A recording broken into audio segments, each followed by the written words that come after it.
All right, before we get into talking about the Regional Command Center, I want to mention that you are by no means required to use it.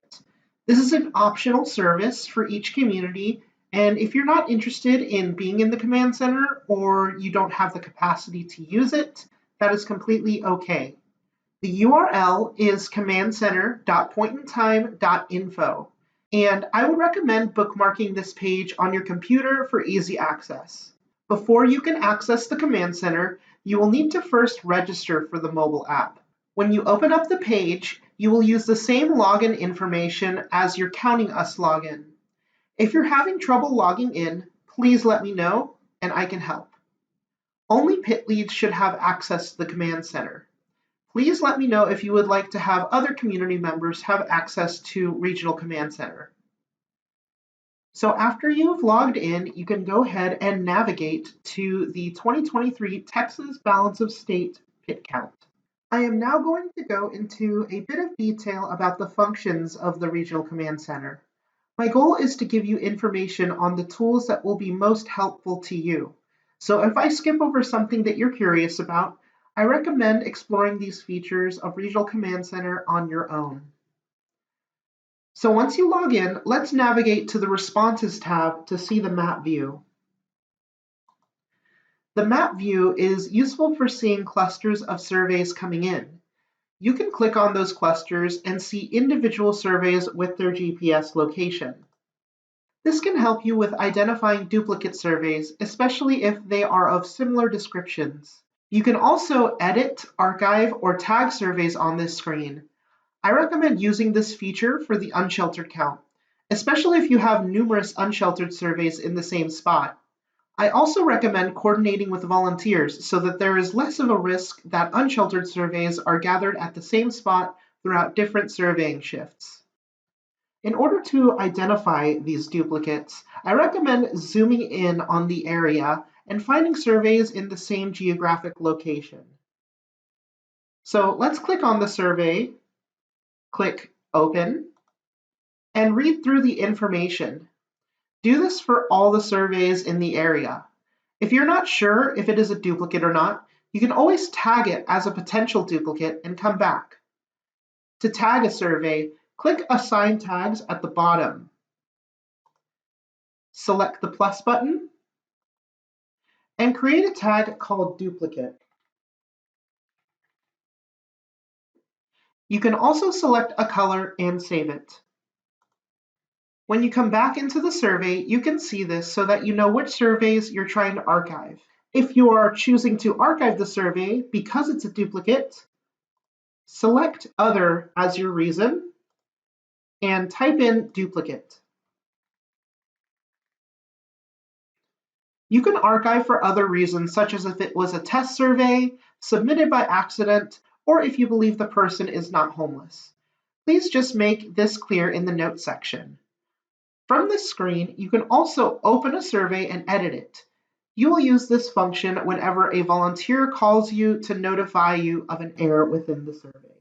Now let's talk about the list view, which is the other section of the Regional Command Center you will use on the night of the count. While the map is helpful for finding duplicate surveys based on location, the list view can help you find duplicates based on description. The primary column you will use is the Notes section, where you will be searching for similarities based on nickname or description. I recommend not relying on a single section for removing duplicates. Use a combined approach of looking at both the map view and the Notes section. You can also look at a client's name and age as well, in combination with the Notes section.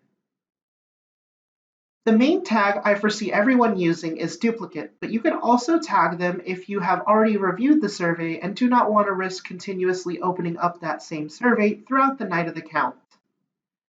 You can also decide amongst your team if you and other pit leads would like to use additional codes for tagging surveys. You can include the name of the lead who reviewed it, the location of where the survey was completed, or any other details that would be helpful to you and your team. Remember to keep tags short, brief, and as clear as possible to avoid confusion. The list view has some filtering and sorting options that you can use. I use this sorting function primarily on the date column to put surveys in order of when they were submitted. For other columns, I tend to use the filter option. There are several different filtering options. Most of them are not too useful for the unsheltered survey. I mainly use the survey type filter, so you can filter for unsheltered or sheltered surveys only. You can also filter by the user that submitted the survey, so you can look at all the surveys submitted by that particular volunteer. All right, so before we get into a demo on running a report for data quality, for the purposes of this demo, we are going to switch to a previous year's data. This is because when the count is in test mode, the reports do not display any data. Just to clarify, if you are practicing running reports before the night of the count, there will be all zeros in the report. This is not an error.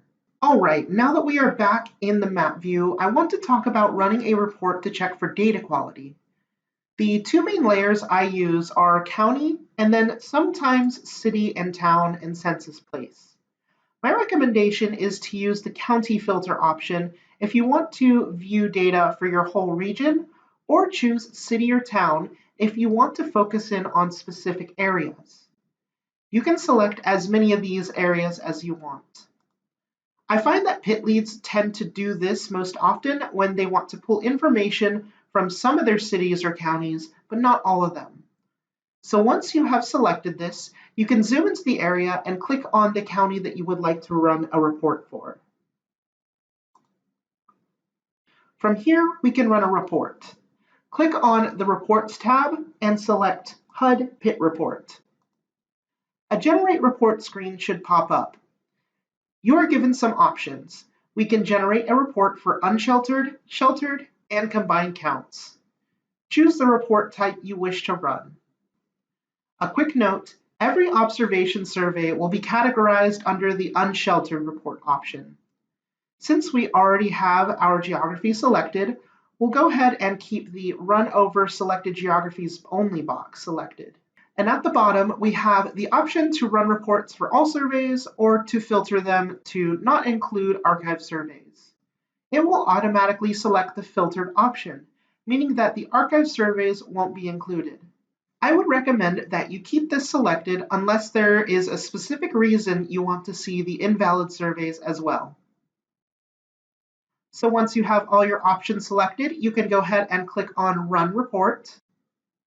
I recommend that pit leads run a data quality check every hour or so to ensure that volunteers are asking all the survey questions and to see if there are any discrepancies. Once we have run the report, we can go ahead and scroll down to the data quality section. It should be the second section on your report. You can use these charts to see what information is missing from your surveys within your region on the night of the count. You can also click on the hyperlinked numbers to see the particular surveys that are missing data. This is the primary page you will be using on the day of the count though. Quick reminder, we are not gathering demographic information on observation surveys, so every observation survey will come up as missing this information. I recommend that you only use this report and data quality section when you are looking at sheltered reports, since that is the only place you'll be able to correct this missing information. Those are the main things I wanted to show you on the reports, particularly for this training.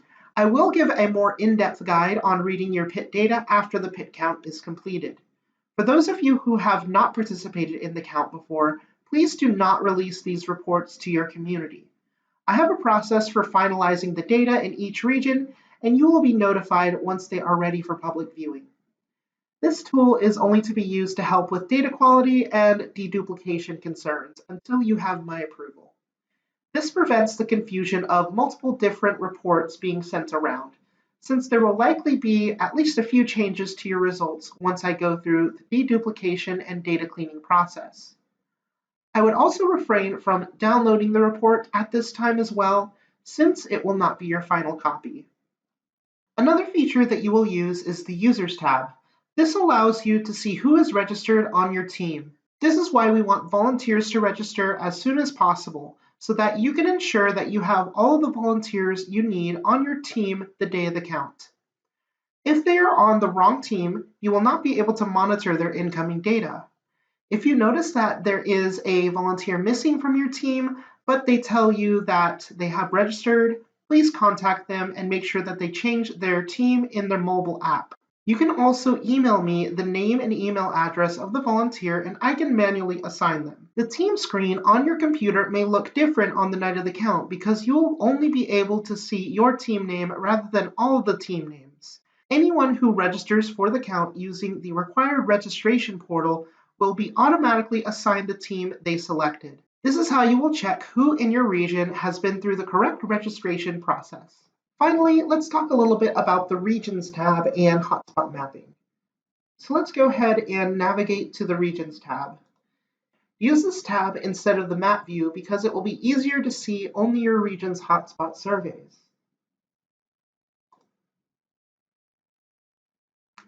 Click on the Region Geography tab and zoom into your map where your region is outlined in blue.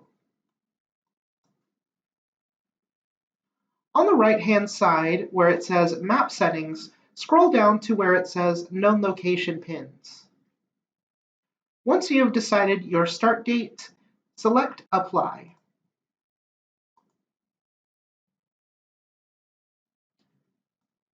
Now you can zoom into the map and determine the cross street for each survey. You can send screenshots of this map view to volunteers to help them visualize where they will be going, and you can create an Excel spreadsheet with this information to give your volunteers a list of all the locations you plan to send them to.